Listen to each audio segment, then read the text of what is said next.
Welcome back to my YouTube channel Vishal Start Smart Education. तो कल हमने HPGK की सीरीज स्टार्ट की थी। उसमें हमने फर्स्ट पार्ट में हिमाचल प्रदेश की नदियों के बारे में पढ़ा। फर्स्ट पार्ट में हमने सतलुज नदी और चिनाब नदी को कवर कर लिया है। उस वीडियो का लिंक आपको मेरे डिस्क्रिप्शन बॉक्स में मिल जाएगा। आप वहां से मेरी फर्स्ट वीडियो देख सकते हैं रिवर्स के बारे में। तो आज हम पढ़ेंगे हिमाचल प्रदेश की थर्ड रिवर ब्यास नदी के बारे में। तो सबसे पहले बात की जाए तो ब्यास नदी का उद्गम स्थल कहाँ है? कुल्लू में है। और ये कहाँ से निकलती है? ब्यास कुंड से निकलती है, जो कि रोहतांग दर्रे के पास है। तो ब्यास कुंड इसका क्या हो गया? उद्गम स्थल हो गया।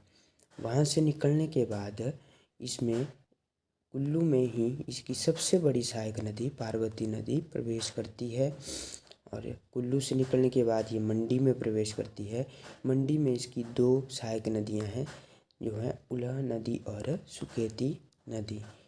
मंडी से निकलने के बाद ये मीरपुर के छोटे से भाग में जाती है और वहाँ से निकलने के बाद ये कांगड़ा में जाती है। कांगड़ा में इसकी एक सहायक नदी है, नंगल सहायक नदी। और कांगड़ा के मिर्थन नामक स्थान से यह हिमाचल प्रदेश से बाहर चली जाती है। तो अभी हमने मैप से हिमाचल प्रदेश की ब्यास नदी के बारे में पढ़ा। अब हम इसके कुछ इम्पोर्टेंट क्वेश्चन पढ़ लेते हैं। जैसे कि हमारे पास क्वेश्चन है कि वैदिक नाम क्या है ब्यास नदी का? तो वैदिक नाम क्या है? अरिजिकिया।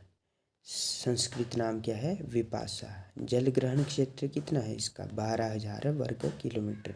और कौन कौन सी डिस्ट्रिक्ट में ये बहती है? मैंने जैसे कि आपको मैप से समझाया ही कि सबसे पहले ये कुल्लू में, फिर मंडी, फिर हमीरपुर और फिर कांगड़ा में। और टोटल लेंथ कितनी है इसकी? 460 किलोमीटर पूरे इंडिया में है। और HP में कितनी है? 256 किलोमीटर। और बात की जाए महत्वपूर्ण स्थान जो इसके नज़दीक हैं वो कौन से हैं? मनाली हो गया, मंडी, कुल्लू, पंडोह, नदौन, सुजानपुर, देहरा। जो पंडोह डैम है वो भी किस नदी में बनाया गया है? ब्यास नदी में ही बनाया गया है। ब्यास नदी के बारे में हमने पूरा डिटेल में पढ़ लिया। अब हम पढ़ेंगे हिमाचल प्रदेश की फोर्थ नदी, जिसका क्या नाम है हमारे पास? रावी नदी। ठीक है। तो रावी नदी की बात की जाए तो रावी नदी हमारी कहाँ से निकलती है? रावी नदी जब भाड़ला और तंतगिरी नदी आपस में बाड़ा बंगाल में मिलती है तो वहाँ से रावी नदी स्टार्ट होती है। और यह कांगड़ा में इसका उद्गम स्थान है, बाड़ा बंगाल में। और कांगड़ा से निकलने के बाद ये चंबा में प्रवेश करती है। और चंबा में इसमें बहुत सारी सहायक नदियाँ मिलती हैं, जैसे बूढ़ी धार, कुंती खड्ड, बैरासुअल, साल। तो ये क्वेश्चन हमारे पास आते हैं कि सहायक नदी कि ब्यास नदी निम्नलिखित में से ब्यास की सहायक नदी कौन सी है? तो हमें याद रखनी है 4-5। तंतगिरी हो गया, बाहर हो गया, बूढ़ी धार हो गया, बैरासुअल हो गया, साल हो गया। और चंबा में ये प्रवेश करती है और चंबा के खेरी नामक स्थान से यह हिमाचल प्रदेश से बाहर चले जाती है। तो इसके बारे में हम थोड़ा सा और पढ़ेंगे। जैसे कि हमारे पास है रावी नदी। रावी नदी का वैदिक नाम है हमारे पास परुशानी। संस्कृत नाम है इरावती। और ये हिमाचल प्रदेश में कुल कितनी टोटल है? तो 158 किलोमीटर है। जल ग्रहण क्षेत्र कितना है? 5451 वर्ग किलोमीटर, 5451 वर्ग किलोमीटर। और इसकी सहायक नदियाँ कौन कौन सी है? बूढ़ी धार, कुक्ती खड्ड, बैरासुअल, साल, छतराड़ी। और ये कौन कौन सी डिस्ट्रिक्ट में बहती है? कांगड़ा और चंबा। ओनली दो ही डिस्ट्रिक्ट में ये बहती है। और ये खेरी नामक स्थान से जब HP से बाहर निकलती है तो ये कहाँ प्रवेश करती है? जम्मू कश्मीर में प्रवेश करती है। तो हमने 4 नदियों के बारे में पढ़ लिया। अब हम पढ़ेंगे हमारी हिमाचल प्रदेश की सबसे लास्ट नदी यमुना नदी के बारे में। ठीक है। तो यमुना नदी हिमाचल प्रदेश की सबसे छोटी नदी है और ये एकमात्र डिस्ट्रिक्ट में ही बहती है। कौन से?